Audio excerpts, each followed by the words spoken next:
കൃഷ്ണ ഗുരുവായൂരപ്പ ശരണം. ഗുരുവായൂരപ്പൻ്റെ ഉച്ചപൂജയും കളഭാലങ്കാരമൊക്കെ കഴിഞ്ഞു. നട തുറന്നു കേട്ടോ. അപ്പോൾ നമുക്ക് ഗുരുവായൂരപ്പനെ തൊഴാനായിട്ട് പോകണ്ടേ? എല്ലാവരും വരൂ കേട്ടോ. ഇന്നിപ്പോൾ ഉദയാസ്തമന പൂജയൊക്കെ ഉണ്ടായിരുന്നു. അപ്പോൾ അതുകൊണ്ട് അതിൻ്റെ ഒരു തിരക്കുണ്ട്. ഇന്ന് പൊതുവേ മഴയൊക്കെ ഒന്ന് ഒഴിഞ്ഞ് നിൽക്കുന്ന ആ ഒരു കാലാവസ്ഥയാണ്. അതുകൊണ്ട് വലിയ കുഴപ്പമില്ല. എന്തായാലും കുറച്ചൊക്കെ തിരക്കുണ്ട്. എന്നാലും നമുക്ക് ദർശനത്തിനായിട്ട് പോവാം. നമ്മൾ ആദ്യം തന്നെ കിഴക്കേ നടയിലുള്ള ആ മഞ്ജുള വാരസ്യാരെയൊക്കെ ഒന്ന് സ്മരിച്ച് മഞ്ജുളാലിനെ ഒന്ന് പ്രദക്ഷിണമായിട്ട് വെങ്കല ഗരുഡ പ്രതിമയൊക്കെ കണ്ട് നമുക്കിങ്ങനെ വരാം. ആദ്യം തന്നെ പുതിയ വലിയ ഗോപുരം ഒക്കെ ഒന്ന് അപ്പുറത്തും ഇപ്പുറത്തുമൊക്കെ നോക്കിയിട്ട് രണ്ട് സൈഡിലുള്ള ഓരോ വിഗ്രഹങ്ങളൊക്കെ കണ്ടിങ്ങനെ വരാം. അങ്ങനെ വന്ന് നേരെ നമ്മൾ അത്തിമര ഗണപതിയുടെ അവിടേക്ക് വരാം. മേൽപ്പത്തൂർ ഓഡിറ്റോറിയത്തിൻ്റെ പുറകിലൂടെ അത്തിമര ഗണപതിയെ കണ്ട് സുഖദർശനമൊക്കെ ആയിട്ടിങ്ങനെ വരാം. അത് കഴിഞ്ഞാൽ നമ്മൾ ഗോപുരവാതിൽ കടന്ന് അകത്തേക്ക് ഇങ്ങനെ പ്രവേശിക്കാം. അങ്ങനെ അകത്തേക്ക് പ്രവേശിക്കുമ്പോൾ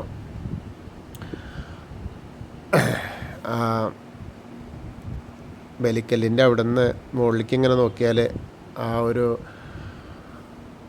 കേശവൻ്റെ 2 കൊമ്പ് കാണാം. അതിൻ്റെ നടുക്കായിട്ട് മഹാലക്ഷ്മീനെ കാണാം. അങ്ങനെ നമ്മൾ ആദ്യം തന്നെ ആ സൈഡിലേക്ക് ഇങ്ങനെ നോക്കിയിട്ട് നേരെ നമ്മൾ മേൽപ്പത്തൂരിനെ ഒന്ന് സ്മരിക്കുക. ഇടത്തെ സൈഡിലേക്ക് നോക്കിയിട്ട് ആ പീഠം കാണാം. വലത്തെ സൈഡിൽ പോയിട്ട് ആ തൂണ് കണ്ട ആ നരസിംഹാവതാരം കാണിച്ചു കൊടുത്ത തൂണൊന്ന് നോക്കി തൊഴാം.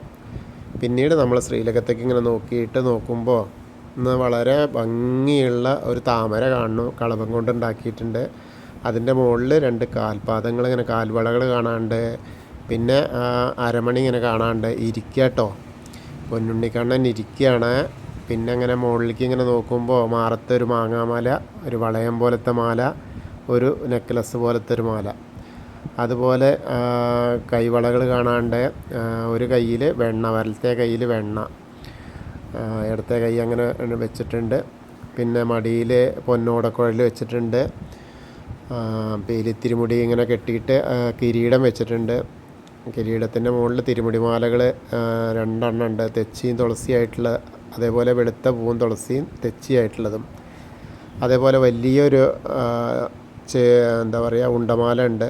ഉണ്ടമാല 2 എണ്ണം ഉണ്ട്. തെച്ചിയും തുളസിയും വെളുത്ത പൂവും, പിന്നെ വെളുത്ത പൂവും തുളസിയായിട്ടുള്ളതും, അങ്ങനെ 2 എണ്ണം. നല്ല രസമായിട്ടുള്ളൊരു കാഴ്ച. താമരേനെ നല്ല വലിയ താമരയായിട്ട് ഇങ്ങനെ കാണാനുണ്ട്. അങ്ങനെ നല്ലൊരു കാഴ്ചയാണ് കേട്ടോ.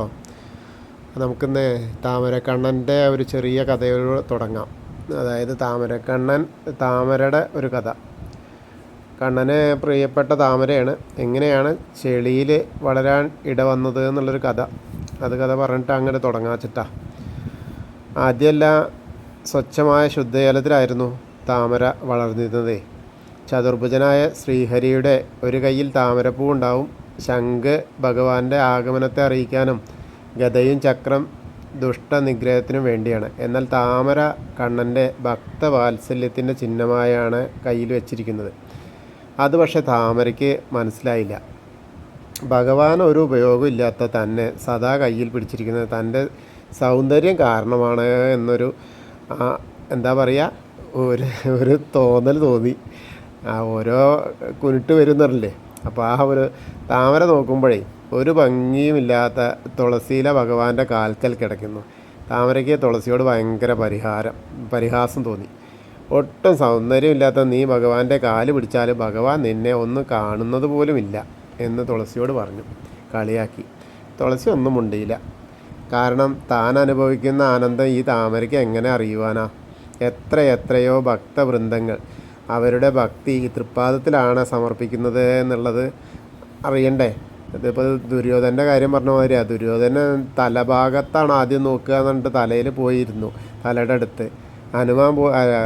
അർജുനൻ പോയിരുന്നത് പാദത്തിൽ.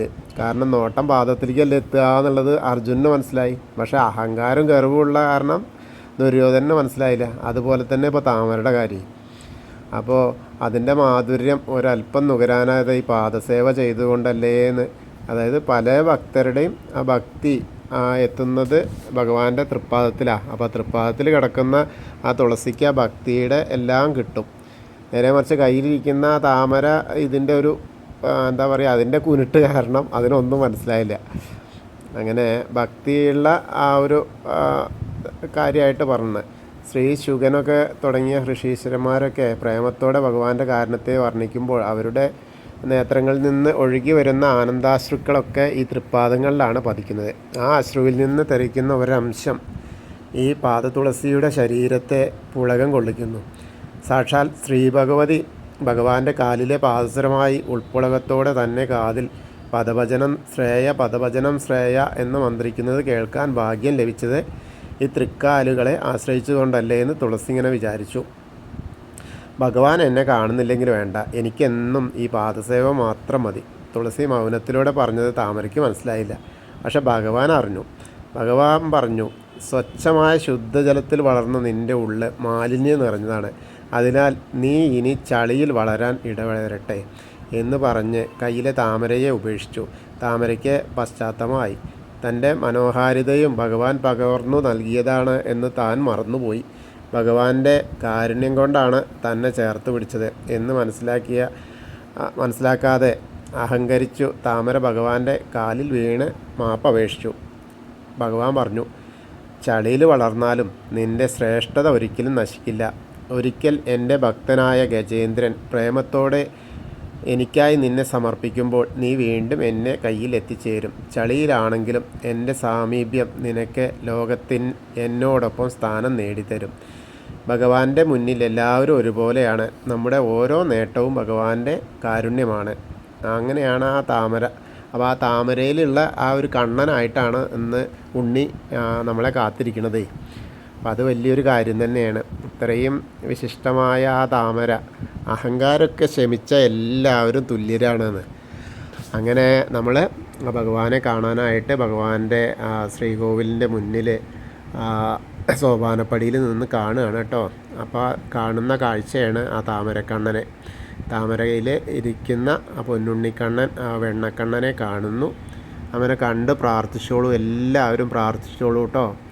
എല്ലാവരും പ്രാർത്ഥിച്ച് അതായി കഴിഞ്ഞാൽ തന്നെ, അതുപോലെ എനിക്കൊന്ന് തോന്നുന്നതേ, നമുക്ക് എല്ലാവരും പലരും നമ്മളോട് ചോദിക്കുന്നുണ്ട് പ്രാർത്ഥനകൾ, അതായത് എനിക്ക് വേണ്ടി പ്രാർത്ഥിക്കുമോ എന്നൊക്കെ ചോദിക്കുന്നു. അപ്പോൾ ഒരാൾ പ്രാർത്ഥിക്കുന്നതിനേക്കാട്ടിലും കൂടുതൽ എല്ലാവരും കൂടിയും പ്രാർത്ഥിക്കുക വെച്ചാൽ വലിയ കാര്യമല്ലേ. അപ്പോൾ ഞാനിനി നാളെ മുതൽ, ഇപ്പം ഇന്ന് നമുക്ക് എഴുതുന്ന ആളുകളുണ്ടല്ലോ, അവരിലെ കുറച്ച് ആളുകളുടെ ഇങ്ങനെ എടുത്തെടുത്ത് നമുക്ക് നാളെ ഉച്ചപൂജ പറയുമ്പോൾ അവർക്ക് വേണ്ടിയിട്ടും കൂടി പ്രാർത്ഥിക്കാം. അപ്പം ഞാൻ പറയുമ്പോൾ അതേപോലെ നിങ്ങളുടെ മനസ്സിലും നിങ്ങളും അവർക്ക് വേണ്ടി പ്രാർത്ഥിക്കാൻ തുനിഞ്ഞാൽ നമ്മൾ പരസ്പര സഹകരണം, അതായത് സഹായം എന്നുള്ള പോലെ തന്നെ അങ്ങനെ ചെയ്യാൻ കഴിഞ്ഞാൽ ഏറ്റവും നല്ലതല്ലേ. മാനവസേവ മാധവസേവ എന്നൊക്കെ പറയുന്ന പോലെ നമുക്കും മറ്റൊരാൾക്ക് വേണ്ടി പ്രാർത്ഥിക്കാൻ കഴിഞ്ഞാൽ വളരെ നല്ല കാര്യമാണെന്നാണ് എനിക്ക് തോന്നുന്നത്. അങ്ങനെ അതിൻ്റെ അഭിപ്രായം പറയൂ കേട്ടോ. അങ്ങനെ പറ്റുച്ച നാളെ മുതൽ നമുക്ക് അലങ്കാരം പറയുന്നതോടൊപ്പം, ഭഗവാന്റെ അലങ്കാരം പറയുന്നതോടൊപ്പം ആ സോപാനപ്പടിയിൽ നിന്ന് നമ്മൾ തൊഴുമ്പോൾ ആ കുറച്ച് അത്രയും വയ്യാത്ത ആളുകളോ അല്ലെങ്കിൽ അത്രയും ബുദ്ധിമുട്ട് അനുഭവിക്കുന്ന കുറച്ച് പേരുടെ പേര് കൂടി നമുക്ക് പരാമർശിക്കുമ്പോൾ അവർക്ക് വേണ്ടിയിട്ടും കൂടി അവിടെ തൊഴുന്നത് പോലെ തോന്നും. അപ്പോൾ അത് എന്താണ് നിങ്ങളുടെ അഭിപ്രായം വെച്ചാൽ പറഞ്ഞോളൂ കേട്ടോ. എന്തായാലും നമ്മളിന്നിപ്പോൾ തൊഴാൻ വന്നു. ഭഗവാന്റെ ശ്രീകോവിലേക്ക് നോക്കുമ്പോൾ കാണുന്ന ആ താമരക്കണ്ണനെ കണ്ട് തൊഴുതു. അപ്പോൾ ഇനി നമ്മൾ ശ്രീ കോവിലിൻ്റെ അവിടുന്ന്, അതായത് ആ സോപാനപ്പടിയിൽ നിന്ന് ഇറങ്ങിയിട്ട് അവിടുന്ന് നമ്മൾ നേരെ അഗ്നികോണിലേക്കുള്ള നോക്കി തൊഴുതു. അതേപോലെ തിടപ്പള്ളി നോക്കിയിട്ട് തൊഴുതു. അതേപോലെ ഒന്ന് പുറംതിരഞ്ഞിട്ട് ഇങ്ങനെ നോക്കിയാൽ ആ ചുമരിൻ്റെ മുകളിലുള്ള ആലിലക്കണ്ണനെ കണ്ട് തൊഴാം. അതിനുശേഷം നമ്മൾ സപ്തമാതാക്കളെയൊക്കെ കണ്ട് തൊഴുത് നേരെ ഗണേശൻ്റെ അവിടെ വന്നിട്ട് തൊഴുകയാണ്. അപ്പോൾ ഗണേശൻ്റെ അവിടെ നിന്ന് കൊമ്പും തുമ്പിക്കൈയൊക്കെ ആയിക്കൊണ്ടിരിക്കണു, ചന്ദനം കളപച്ചാർത്ത് ഇങ്ങനെ ആയിക്കൊണ്ടിരിക്കണു. നല്ല രസമായിട്ടുണ്ട്. ഒരു 2 കദളിപ്പഴം ഉണ്ട്. ഒരു കദളി പഴുത്തതും ഒരു കദളി പച്ചയാണ്. പിന്നെ ധാരാളം പൂക്കളുണ്ട്. അർച്ചന കഴിഞ്ഞിട്ടുണ്ട്. അവിടെ എന്താ വെച്ചാൽ ചെന്നിട്ട് എല്ലാവർക്കും അർച്ചന പറയാൻ പറ്റും. അപ്പോൾ അവർ ചെയ്തു തരും. അപ്പോൾ അത് നല്ലൊരു കാര്യമാണ്. അത് കാരണം ധാരാളം അർച്ചനകൾ കഴിഞ്ഞിട്ടുണ്ട്. അപ്പോൾ നമുക്ക് ഗണേശനെ പ്രാർത്ഥിക്കാം. ഏകദന്തം മഹാകായം തപ്തകാഞ്ചന സന്നിഭം ലംബോദരം വിശാലാക്ഷം വന്ദേഹം ഗണനായകം. അത് കഴിഞ്ഞ് സരസ്വതി അറയിലേക്ക് നോക്കുക. അപ്പോൾ സരസ്വതി ദേവീനെ കാണാം. അവിടെ 2 മാലകളുണ്ട്. ആ കെടാവിളക്ക് കത്തി നിൽക്കണമുണ്ട്. സരസ്വതി നമസ്തുഭ്യം വരദേ കാമരൂപിണി വിദ്യാരംഭം കരിഷ്യാമി സിദ്ധിർഭവതു മേ സദാ. അത് കഴിഞ്ഞ് തൊട്ടിട്ട് നമ്മളിങ്ങനെ വരുമ്പോൾ ആ മായാദേവിയുടെ വിഗ്രഹം കാണാം. അതേപോലെ ചെറിയ ഗണേശനെ കാണാം. ഒന്ന് തൊട്ട് തൊലോടാം. അത് കഴിഞ്ഞാൽ മത്സ്യം, കൂർമ്മം, വരാഹം, നരസിംഹം വരെയുള്ള രൂപങ്ങളൊക്കെ കാണാം. അതൊക്കെ കണ്ട് തൊഴാം. പിന്നെ മേൽശാന്തിയുടെ അവിടുന്ന് അർച്ചന പ്രസാദം വാങ്ങാം.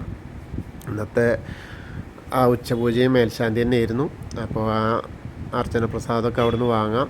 അത് കഴിഞ്ഞാൽ നേരെ നമ്മൾ വാമനാവതാരവും ഗജേന്ദ്രമോക്ഷവും അതേപോലെ ഗരുഡാരൂഢനായിരിക്കുന്ന മഹാവിഷ്ണുവിനെയൊക്കെ കണ്ട് തൊഴുത് നേരെ നമ്മൾ അനന്തപത്മനാഭസ്വാമീനെ ഒന്ന് കാണാനായിട്ട് പോവാം. അങ്ങനെ പോകുമ്പോൾ ധാരാളം പൂക്കളായിട്ട് ഇങ്ങനെ ഉണ്ട്. താമരമാല ഉണ്ട്, തുളസിമാല ഉണ്ട്, അതേമാതിരി തെച്ചിമാല ഉണ്ട്, ഒക്കെ ഇങ്ങനെ ചാർത്തിയിട്ടുണ്ട്. അപ്പോൾ അവിടെ നിന്ന് തൊഴുത് നമ്മൾ ശ്രീകോവിലിൻ്റെ പുറകുവശത്ത് വന്ന് സാഷ്ടാംഗം നമസ്കരിക്കുക. നമസ്കരിച്ചതിന് ശേഷം വീണ്ടും നമ്മൾ ബാക്കിയുള്ള ദശാവതാര വിഗ്രഹങ്ങളൊക്കെ ഓരോന്നോരോന്നായി കാണാം. ഇന്നലെ ഇപ്പോൾ പരശുരാമനായിരുന്നു. അങ്ങനെ അവിടെ നിൽക്കുന്ന ആ തൂണിലൊരു പരശുരാമൻ്റെ വിഗ്രഹമുണ്ട്. അതൊക്കെ കണ്ടു തൊഴാം. പിന്നെ ശ്രീരാമനുണ്ട്, ബലരാമുണ്ട്, ബാക്കി കണ്ണനുണ്ട്. അങ്ങനെയൊക്കെ എല്ലാവരും ഉണ്ട്. അവരൊക്കെ കണ്ട് അങ്ങനെ തൊഴുത് മുരുകൻ്റെ അവിടെ വരാം. അവിടെയും ഭസ്മാഭിഷേകമൊക്കെ കഴിഞ്ഞിരിക്കുകയാണ്. പിന്നീട് ഹനുമാൻ സ്വാമിയുടെ അടുത്ത് വരുമ്പോൾ കുങ്കുമമുണ്ട്, ഒരു വെറ്റിലമാലയുണ്ട്. അപ്പോൾ ഹനുമാൻ സ്വാമീനെ കണ്ട് പ്രാർത്ഥിച്ചോളൂ കേട്ടോ. എല്ലാവരും തൊഴുതോളൂ. ത്വമസ്മിൻ കാര്യനിര്യാഗേ പ്രമാണം ഹരിസത്തമ ഹനുമാൻ യജ്ഞമാസ്തായ ദുഃഖക്ഷയകരോ ഭവ മനോജവം മാരുതതുല്യവേഗം ജിതേന്ദ്രിയം ബുദ്ധിമതാം വരിഷ്ഠം വാദാത്മജം വാനരയൂതമുഖ്യം ശ്രീരാമദൂതം ശിരസാ നമാമി. ബുദ്ധിർബലം യശോധൈര്യം നിർഭയത്വം അരോഗത അചാഢ്യം വാക്പടുത്വം ഹനുമസ്മരണാത് ഭവേത്. ഓം നമോ ഭഗവതേ ആഞ്ജനേയായ മഹാബലായ സ്വാഹ.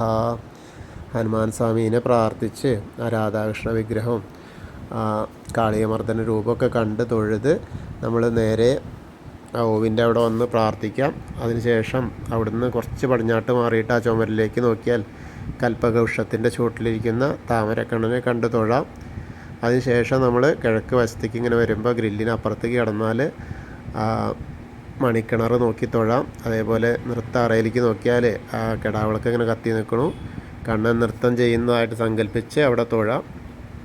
പിന്നീട് തിരിച്ചിങ്ങനെ വരുമ്പോൾ കുറൂരമ്മേനെയും നാരദരെയും അതേപോലെ അനന്തൻ്റെ കുടക്കീഴിൽ ഉണ്ണീനെ കൊണ്ടുപോകുന്ന ആ ഒരു കാഴ്ച, വസുദേവർ കൊണ്ടുപോകുന്ന ഒരു കാഴ്ച കാണാം. അങ്ങനെ നമ്മൾ വടക്കേ നടയിലൂടെ പുറത്തിറങ്ങിയിട്ട് പ്രസാദ കൗണ്ടറിൻ്റെ അവിടെ ചെന്ന് ചന്ദനം തീർത്തൊക്കെ വാങ്ങാം. പിന്നീട് നമ്മൾ ഭഗവതിയുടെ അടുത്തേക്ക് വരിക. ഭഗവതിയുടെ അടുത്ത് വരുമ്പോൾ അവിടെ കുറച്ചൊക്കെ തിരക്കുണ്ട്. ഉച്ചപൂജയുടെ തിരക്ക് ഇങ്ങനെ വന്ന് തൊഴുതിറങ്ങിയ ആളുകളൊക്കെ അവിടെ വന്ന് ഇങ്ങനെ തൊഴുന്ന അത് നമുക്കതിൻ്റെ ഇടയിൽ കൂടെ ഇങ്ങനെ പോവാം. അപ്പോൾ അവിടെ ചെല്ലുമ്പോൾ അമ്മ കണ്ണെഴുതി പൊട്ട് തൊട്ട് ഇങ്ങനെ നല്ല രസമായിട്ട് ഉണ്ട്. അവിടെയും ധാരാളം അർച്ചനകൾ കഴിഞ്ഞിട്ടുണ്ട്. ചുവന്ന പട്ടെടുത്തിട്ടുണ്ട്. വലിയ പതക്കം പോലത്തെ മാല ഉണ്ട് സ്വർണത്തിൻ്റെ. പിന്നെ കാശുമാല, അങ്ങനത്തെ മാലയുണ്ട്. നല്ല രസമായിട്ടുള്ള കാഴ്ച കേട്ടോ. അപ്പോൾ അമ്മേനെ കണ്ട് പ്രാർത്ഥിച്ചോളൂ. സർവമംഗളമാംഗല്യേ ശിവേ സർവാർത്ഥസാധികേ ശരണ്യേ ത്രയംബകേ ഗൗരി നാരായണി നമോസ്തുതേ. അത് കഴിഞ്ഞാൽ പിന്നീട് നമ്മൾ കുറച്ച് കോർണറിലെത്തിയാൽ മമ്മിയൂരപ്പനെ പ്രാർത്ഥിക്കാം. നമശിവായ നമശിവായ നമശിവായ എന്നുള്ള പഞ്ചാക്ഷരി മന്ത്രം ചൊല്ലി മമ്മിയൂരപ്പനെ പ്രാർത്ഥിക്കാം. അതിനുശേഷം നമ്മൾ കൊടിമരത്തിൻ്റെ അവിടേക്ക് ഇങ്ങനെ നോക്കി വരുമ്പോൾ ആൾരൂപ വഴിപാടിൻ്റെ അവിടെയൊക്കെ ആളുകളുണ്ട്. അതേപോലെ നെയ്വിളക്കിൻ്റെ അവിടെ ആളുകളുണ്ട്.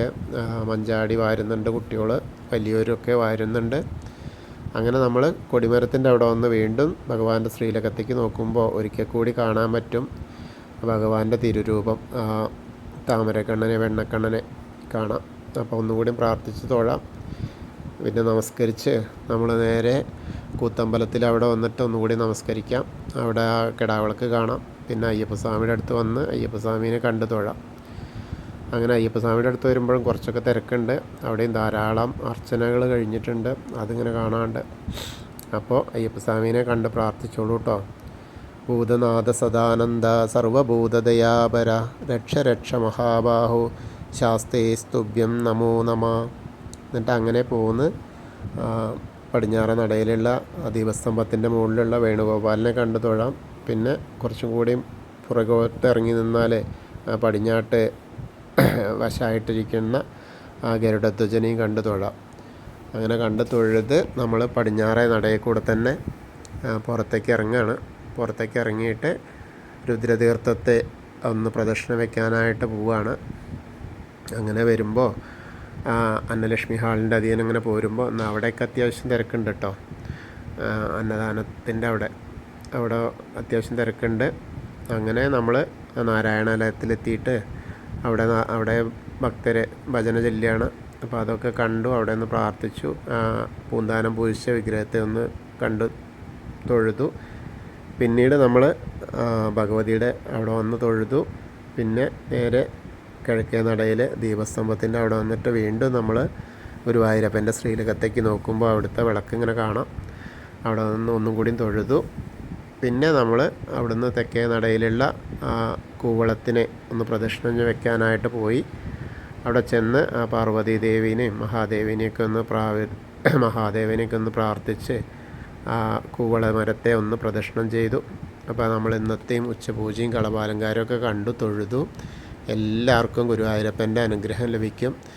കൃഷ്ണായ വാസുദേവായ ഹരയേ പരമാത്മനെ പ്രണതക്ലേശനാശായ ഗോവിന്ദായ നമോ നമഃ. ഹരേ കൃഷ്ണ. ഗുരുവായൂരപ്പാ ശരണം.